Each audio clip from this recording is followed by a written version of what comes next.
Welcome to the Robert Hunt Financial Market Update.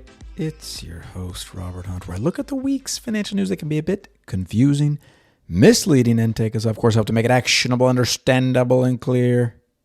What a week. And therefore, what a show. We're going to talk about this dividend discrepancy. We're not letting the story die. I'm going to give you an update on where we are with that. We're also going to look at some interesting data by Mr. Peter Mallouk, one of our favorites, about just how wonderful stock ownership has been in the United States over the past 50 years. We then are going to go back to one of my pet projects, the international stock performance versus domestic stock performance. That's USA stocks versus international that I've been harping on like a broken record. We're going to look at it where it is today.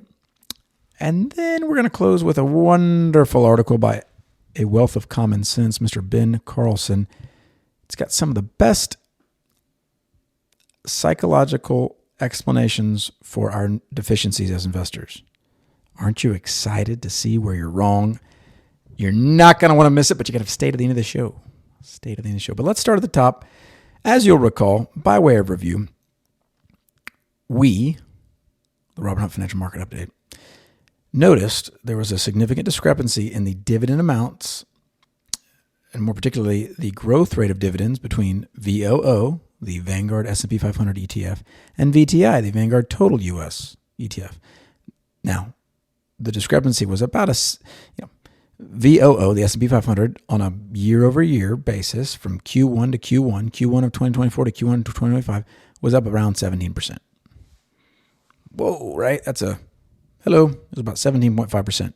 VTI was up about 7.7%. Now, these indices are almost identical. 80% of VTI is made up of VOO. So, being the good podcaster that I am, I called up Vanguard. I said, hey, I called the advisory team. I said, can you make sense of this divergence? They could not. They sent me to the product specialist. The product specialists, I asked them, they spent an hour or two researching this. They could not make sense of it. And then they told me what I thought was a nice way of saying, get lost. They said, you can write a letter to the manager of the fund with your question. A letter, not an email, not a text, a letter. Not through the Vanguard portal, a letter. I thought, okay, you're just... That's, again, maybe a nice way of saying goodbye. Goodbye now. Now, I was encouraged by a faithful listener of the podcast, don't quit on it now. That's right. My father told me, write the letter. And so I wrote the letter. I'm curious if this manager, Michelle, has ever gotten a letter like this in her professional career. I hope not. And I look forward to whatever response that we get.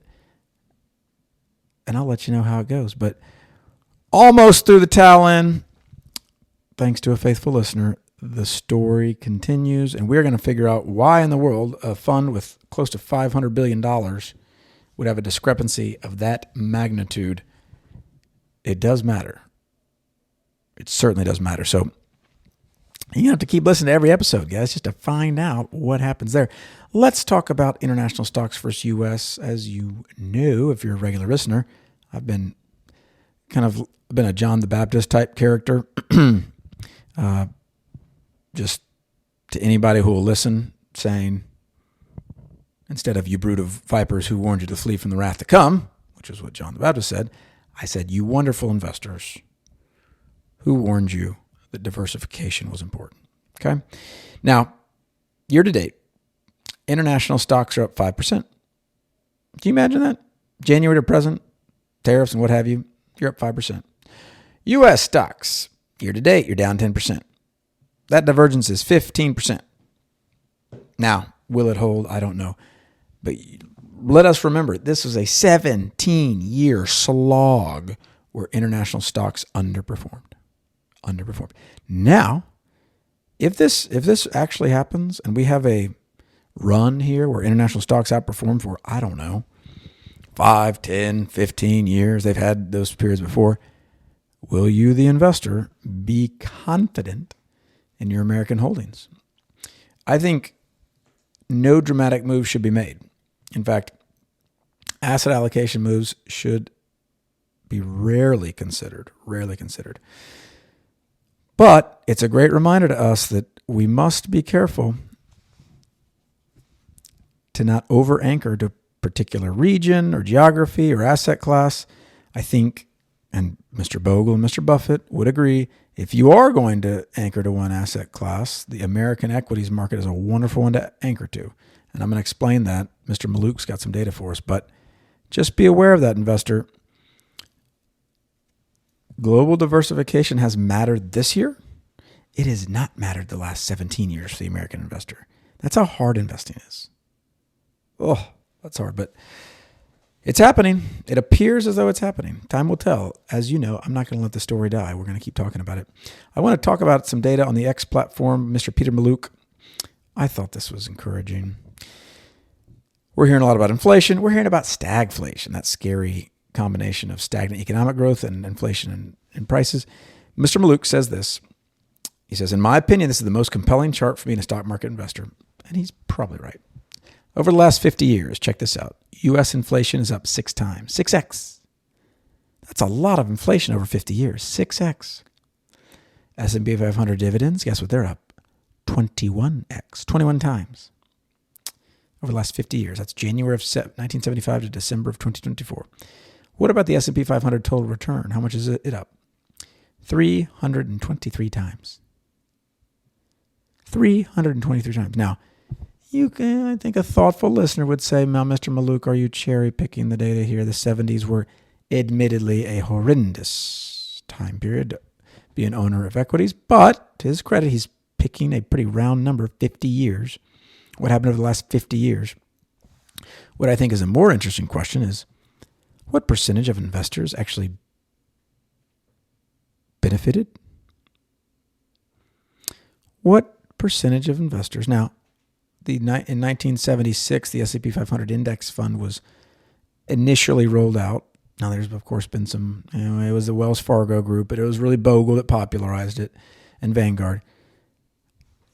I want you to think about it. What percentage of investors do you think actually got these results? I'd say very, very, very few.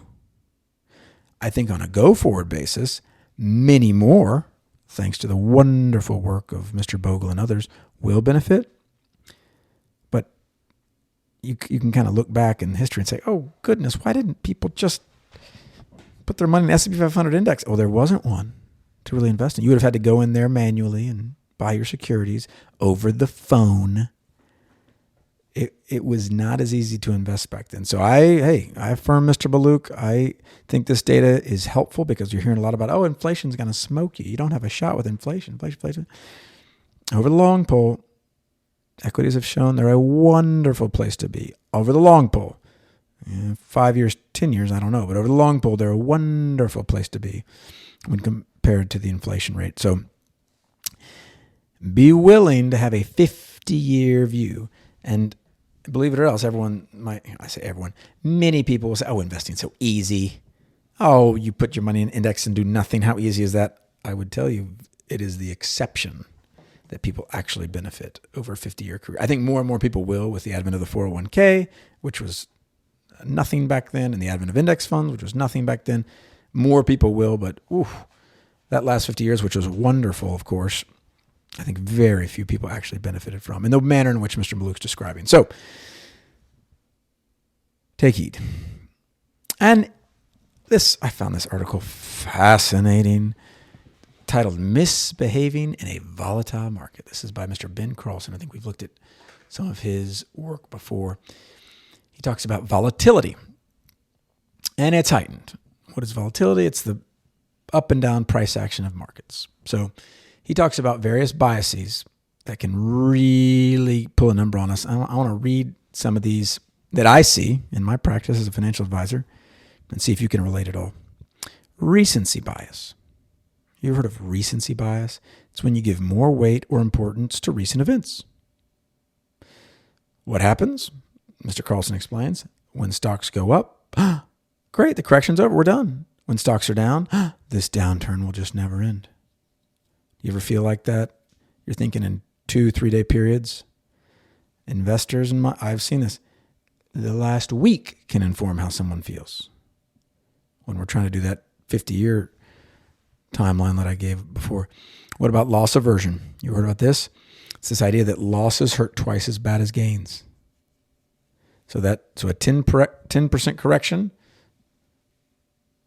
it feels twice as bad as a 10% up day. Now, there's also percentage reasons for why it's actually harder to come back. You actually don't get all your money back, but that loss aversion can really affect people. And the more often you look at your portfolio, which we tell you not to do, the worse you're going to feel. During volatility, it can be a real problem. Confirmation bias. You ever heard of confirmation bias? I bet you have. When we seek opinions or data that agree with our pre-existing beliefs. Now, this podcast could absolutely be guilty of that, which is why we endeavor to be evidence-based investors that are data-driven. Evidence-based. So we want third-party groups like the SPIVA report, SPIVA. Mr. Bogle, I understand he's the founder of Vanguard, but he put out incredible research that is so compelling, it demands a verdict. I think it's clear that low cost wins, and he in his book, The Little Book of Common Sense Investing, he provides that. So that you got to be, that confirmation bias, even I have to be careful of that. So if you want that bullish take on the market, you'll find it. You'll read it. If you want to be bearish, you think the world's going to end, you'll find it. You'll read it. And then you'll anchor to those things. So be careful. Now, anchoring, since I just mentioned it, another thing I see, it's when we have a default starting point that influences our conclusions. I see this a lot. I'll sell when I break even. You ever thought that? Hey, like once I have an individual stock I bought, I shouldn't have bought it maybe, or just once I break back even, I'll sell. What about this one? I can't buy that stock now because look at where it was trading during this correction. The market's down 15%. I'm not going to buy until it's down 30%. You're anchoring to these, I'll call them illusory data points that actually mean nothing. They mean nothing. Selling when you break even, the market does not care about your entry point. And you're effectively entered in la-la land.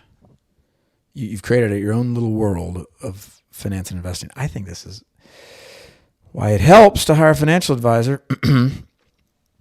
As a side note, I did my audit with the Texas State Securities Board every 4 years. It's my regulator. It's the state level equivalent of the Securities Exchange Commission.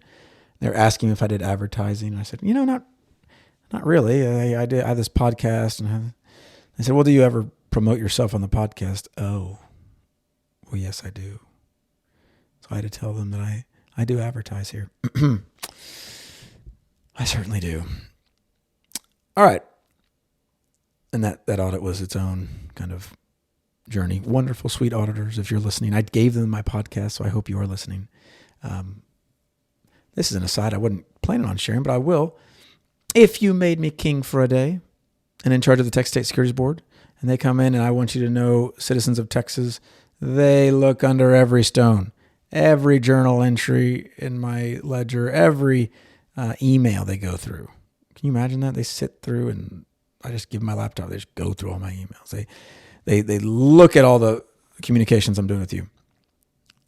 And they are accurately and adequately enforcing the law. Now, how would I change the law again if I was king for a day? I think it's pretty simple. Price transparency. Price transparency would cover a multitude of sins. What percentage of consumers in Texas know what they pay for financial advice each year? I'm going to say it's less than 1%. If they can solve that, the consumer's going to advocate for themselves.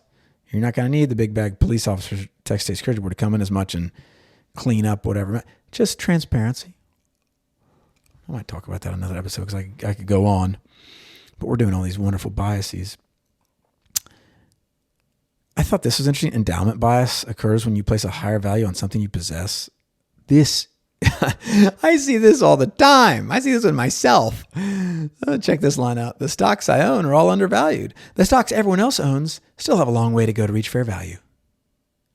Homeowners, they have a difficult time making price cuts, Mr. Carlson says. We think what we own is worth more because we own it. And this is one of the great benefits of having a financial advisor. I don't own what you own, and yet I advocate for your best interest and have knowledge on the best way to do that. Endowment bias. Oof, I have that. I have that with cars. Hey, I own this car. You know, the third-party marketplace says it's worth this. Oh, no, it's not worth that. It's worth far more than that. It's a bias. This one's great. Gambler's fallacy. Gambler's fallacy exists when you see patterns where none exist. I see this all the time. It's when people go on the people go to the casino and at the roulette wheel, oh, it's been 5 reds in a row. Have you ever seen what they do? They put up this video board in casinos and they dictate, they show you on the board, oh, it's been 7 reds in a row. The casino wants you to find patterns and then place money on the wheel.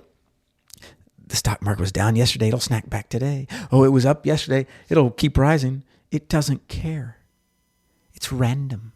There aren't patterns there. You cannot form an investment thesis on that. And yet I think we all do. We're all looking for these patterns.